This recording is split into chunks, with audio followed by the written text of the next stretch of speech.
पीछे वालों को कहना 1 मिनट चुप करेंगे थोड़ा सा। बूटा Singh ji 1 minute quite please.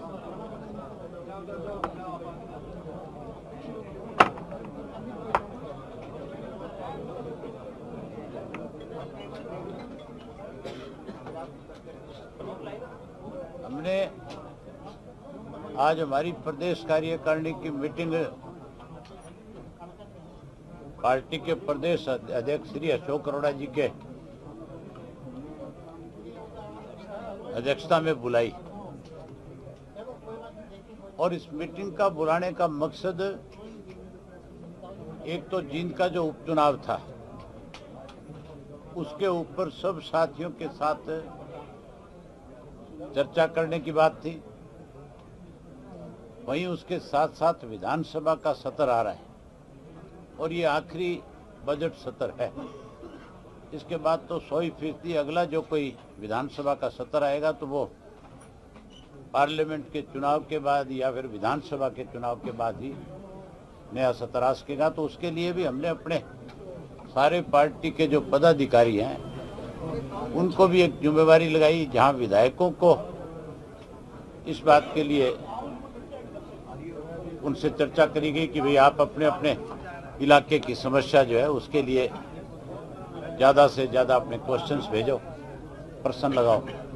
वहीं उन सब साथियों से भी कहा भी आप भी हमें जो जो इलाके में प्रदेश की सरकार की तरफ से कोई कमियां खामियां है, कहीं सड़क की दिक्कत है, कहीं पानी की दिक्कत है, कहीं बिजली की दिक्कत है, कहीं हॉस्पिटल की दिक्कत है, कहीं डॉक्टर्स नहीं है, कहीं मास्टर नहीं है, उन्होंने कहा कि वो एक लिस्ट बना करके आप हमें दो ताकि इस बजट के सत्र के अंदर सारी बातों पे खुल करके सरकार के सामने प्रदेश की स्थिति को रखा जाए।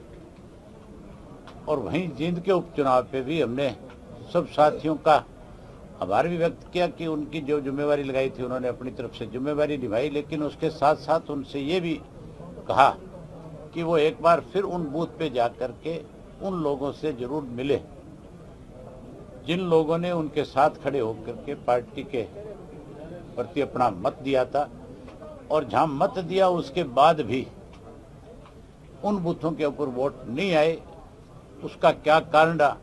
अगर लोगों ने वोट डाले हैं तो उनसे एफिडेविट लेकर के आओ ताकि इलेक्शन कमीशन को एफिडेविट के साथ मिला जाए कि हमने अपना वोट डाला था, लेकिन कहीं ना कहीं एक कोई बड़ी मैनेजमेंट इसमें की गई है जिसकी वजह से हमारे वोट को तो एन पिछली पंक्ति में ला करके खड़ा कर दिया, और जो लोग पिछली पंक्ति में खड़े थे उनको कहीं आगे ले जाने का काम किया। उस पर भी हमने उनकी सबकी जिम्मेवारी लगाई है। आप लोगों से भी एक चीज जरूर कहना चाहूंगा, आप सब साथी वहां पे चुनाव के दौरान गए थे, मुझे बहुत सारे साथी आप में से वहां चुनाव में मिले, और बाकी और भी जिलों के पत्रकार जो है वो वहां पे आते थे। रोजाना कोई ना कोई पत्रकार साथी मिलता रहता था। जब भी मिलते थे आपस में बातचीत होती थी तो सबसे खुल करके जब पूछते थे भी चलो राजनीतिक बातें तो हम अपनी तरफ से क्या पक्ष रखें और आप एक पत्रकार के नाते अपनी तरफ से क्या बात कहें, लेकिन क्योंकि बहुत सारे पत्रकार साथियों के साथ ऐसे संबंध भी हैं जिनसे हम खुल करके सारी बातों की चर्चा कर सकते हैं। मैंने उनसे पूछा था कि आप बताओ कि क्या ऐसा संभव है कि 60 ऐसे बूथ हों जिनके ऊपर इंडियन नेशनल लोकदल पार्टी को 1, 2 और 3 की संख्या में वोट मिले। मैं ये मान सकता हूं कि कोई एक आधे बूथ पे तो कोई ऐसा नतीजा आ सकता है, लेकिन वो भी हमारे लिए संभव बात नहीं है कि एक बूथ पे भी हम 3 या 2 एक वोट तक सीमित रह जाएं। हमारी पार्टी का संगठन कोई आज का नहीं है, बहुत पुराना संगठन है।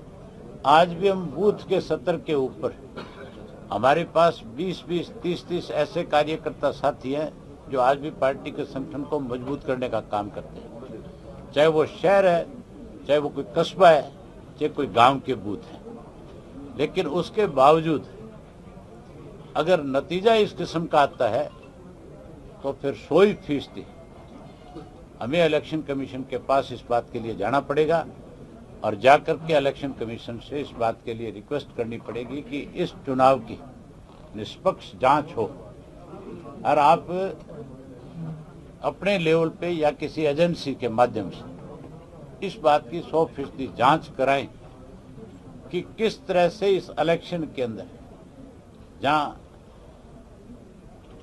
आपका इसका ईवीएम का इस्तेमाल किया गया है, वहीं उसके साथ साथ जो पैसे का दुरुपयोग हुआ है, जिन लोगों ने लोगों के ईमान को खरीदने का काम किया है, जिन्होंने 5,000 से 8,000 रुपए वोट तक के दिए हैं, जिन्होंने शराब बांटने का काम किया है, ऐसे लोगों की जानकारी भी इलेक्शन कमीशन हासिल करे और जिस पार्टी के लोगों ने इस चुनाव के अंदर पैसे का, शराब का इस्तेमाल किया, उन पार्टियों के ऊपर आने वाले समय में इलेक्शन के ऊपर बैन लगना चाहिए। अदरवाइज ये मान के चलो कि इस प्रजातंत्र प्रणाली में कहीं ना कहीं ऐसे लोगों की घुसपैठ हो जाएगी जो जहां प्रजातंत्र को कमजोर करेंगे, वहीं पैसे के बलबूते के ऊपर अपनी ताकत बढ़ाएंगे। और जब वो लोग ताकत में आएंगे तो 100% भ्रष्टाचार को और ज्यादा बढ़ावा मिलेगा, क्योंकि उन्होंने अपना पैसा जो खर्च किया है उसको पूरा करना है। हम विधानसभा के सत्र में भी खुल करके इस बात के ऊपर चर्चा करेंगे, खुल करके सरकार को और सरकार के साथ दूसरे जो लोग जिन्होंने पैसे का दुरुपयोग किया उन सब की घेराबंदी करेंगे, उनसे सवाल करेंगे, पूछेंगे और हम सबूत के साथ ये दिखाएंगे कि ये नोट जो है, जिन नोटों के ऊपर नंबर लिखा हुआ है, जो केवल और केवल शराब खरीदने के लिए आप लोगों ने गरीब लोगों को दिया, उनकी भी सबके सामने पुष्टि करवाएंगे और इलेक्शन कमीशन से मांग करेंगे कि इस इलेक्शन को रद्द किया जाए और रद्द करके ऐसे लोगों पे बैन लगाया जाए। वहीं हमने अपने विधायकों की ड्यूटी लगाई है कि वो इस विधानसभा के सत्र के अंदर अपनी कौन कौन से विधानसभा में उन्होंने क्वेश्चन लगाने हैं, वो क्वेश्चन आज की तारीख में दे, ताकि वो आने वाले समय में सत्र के अंदर आ सके। और उसके साथ एक प्रस्ताव हमने रखा है, जो किसान के साथ भद्दा मजाक किया गया केंद्र की सरकार की तरफ से, जिस तरह से 17 रुपया रोज का देख करके किसान को एक तरह से उसका मजाक उड़ाया गया। ये किसान को तो 17 रुपया रोज देने की बात करते हैं, और जो बड़े इंडस्ट्रिस्ट हैं जिनके ऊपर हजारों करोड़ के कर्जे हैं, उनके साथ बैंक और सरकार मिलकर के सेटलमेंट करती है और उनके कर्जों को माफ कर दिया जाता है। तो जहां उनके कर्जे माफ किए जाते हैं, वहां हरियाणा प्रदेश नहीं, देश के किसान का कर्जा भी माफ होना चाहिए। स्वामीनाथन की रिपोर्ट लागू करनी चाहिए।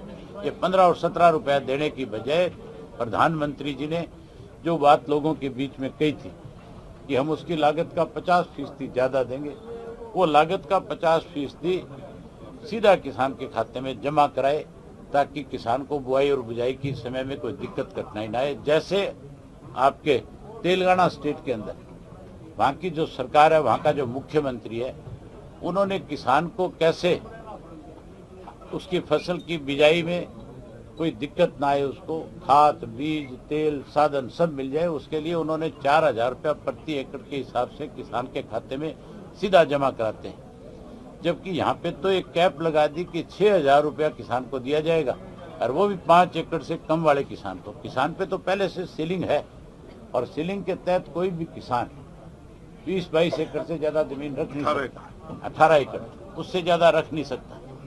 तो जब ऑलरेडी 18 एकड़ का कैप लगा हुआ है, तो फिर सारे किसानों को क्यों नहीं इसमें शामिल किया गया, उसको सबको शामिल करना चाहिए। और ये 6,000 की बजाय 21,000 रुपया किसान को कम से कम 5 एकड़ वाले को मिलना चाहिए, ताकि उसकी बुआई और बिजाई में कोई दिक्कत ना आए। हमने ये प्रस्ताव रखा और सब लोगों ने इसको सर्वसम्मति से पास किया। हमने जहाँ सरकार की निंदा की, वहाँ किसान के प्रति अपनी सहानुभूति जताने की बात नहीं, उसकी कैसे भरपाई हो उसके लिए प्रस्ताव पास किया।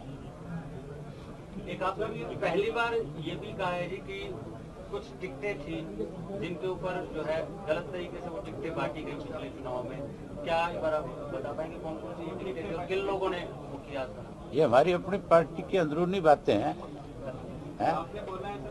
बोला हमारे कार्यकर्ताओं के बीच में, हमने बताया अपने पार्टी के पदाधिकारियों को। हम बताएंगे कि किस तरह से पार्टी को कमजोर करने के लिए कुछ लोगों ने किस तरह के षड्यंत्र रचने का काम किया। न केवल मैंने ये बात कही कि टिकटें बेची गई, हमने खुल करके एक बात और भी बताई थी आज कार्यकर्ताओं को, किस तरह से पार्टी को कमजोर करने के लिए, दुष्यंत को सांसद बनाने के लिए अजय सिंह ने पार्टी के साथ बड़ी गद्दारी करने का काम किया था। अजय सिंह ने तो उनका बेटा सांसद बने, इसके लिए पार्टी को कमजोर करने के लिए अनेक राजनीतिक लोगों के साथ हाथ मिलाए और उनसे कहा था कि हम आपकी विधानसभा के चुनाव में मदद करेंगे। उदाहरण सीधा है, जयप्रकाश को ये कह करके कि तू हिसार में हमारी मदद कर दे, लोग तेरे विधानसभा के चुनाव में तेरी मदद करेंगे। और विधानसभा के चुनाव में अनेक लोगों को अजय सिंह ने फोन करके कहा था, लोगों ने रिकॉर्डिंग कर रखी थी, चौटाला साहब ने और हमने सबने रिकॉर्डिंग सुनी थी कि किस तरह से उसने जयप्रकाश की मदद करी, जबकि हमारी पार्टी की तरफ से पार्टी के उम्मीदवार सीनियर नेता हमारे रामपाल महाराज थे। इसी तरह से नवीन जिंदल जो हिसार के रहने वाले थे, कैसे उसका वोट कांग्रेस का लिया जा सके, उसके साथ भी सौदेबाजी की गई थी, जिसको कुरुक्षेत्र में हमारी पार्टी की तरफ से बलवीर सिंह सैनी को हमने खड़ा किया था।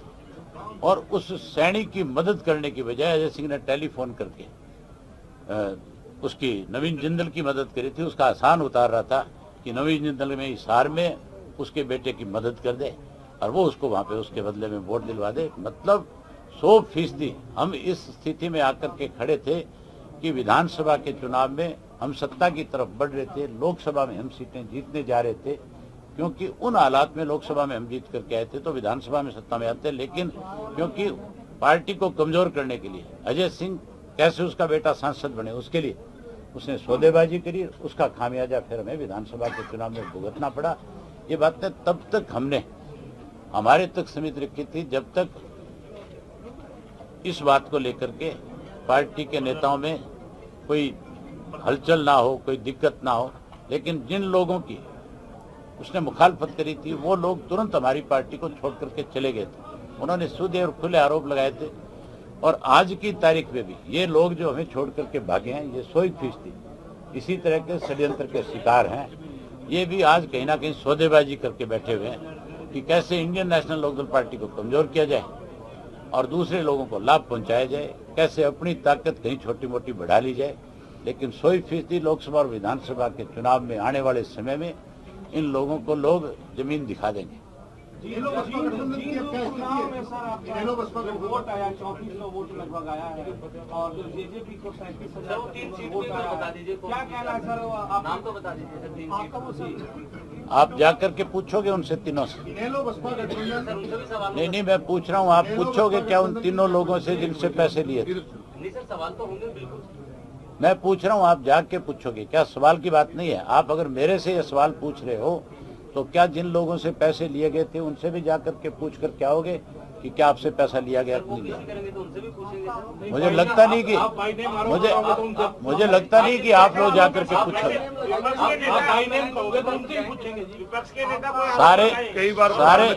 सारे प्रदेश के लोगों को पता है, कई बार अखबार में और कई बार अखबारों में ये बातें छप चुकी। हाल सुन ले फिर तू। एक तो काका नाम का व्यक्ति है फतेहाबाद का, कई बार छप लिया। हाँ, जिसके अखबारों में अनेक दफा खबर छप चुकी है और आज भी उसके आधे पैसे उसको वापस किए गए, आधे पैसे आज भी नहीं दे रखे।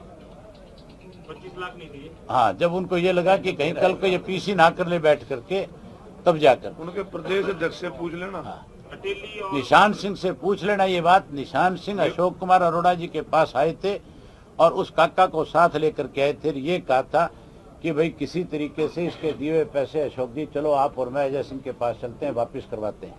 और ये दोनों लोग अजय सिंह से जाकर के मिलकर के इन्होंने कहा कि कहीं कल पार्टी की बदनामी ना हो जाए, इसलिए आपने जो पैसा 50 लाख रुपए इससे ले रखा है वो आप इसको वापस करो।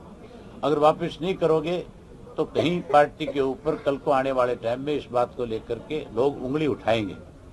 और पैसा उससे ना लिया तो निशान सिंह से पूछ लो, राजा सिंह जेल से बाहर है उससे पूछ लेना, और काका से मिलकर पूछ लेना। 3400 वोट आया और 37,000 तकरीबन वोट आया जेजेपी का। आरोप आप लगा रहे हैं कि पैसे बांटे गए। सारी बातें मैंने आपसे खुल करके बता दी, सारी बात कह दी। आप लोग के लिए भोजन तैयार है।